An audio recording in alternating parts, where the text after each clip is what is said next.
sir. Hindi ko pinangarap yan. Sana inisip mo yun. Sana noon pa. Sana pinakita mo sa amin na mahal mo kami, pero wala. Sino bang pamilyado? Alas 11 umaga, umalis ka sa bahay. Umuwi ka ng madaling araw. Sakto ba yon?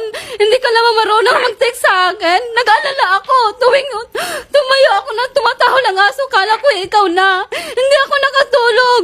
Kaya ito na.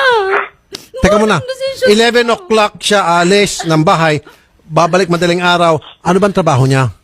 Teacher po siya, sir. Sabi niya, Teacher sa universidad, sa elementary, high school? high school po, sir.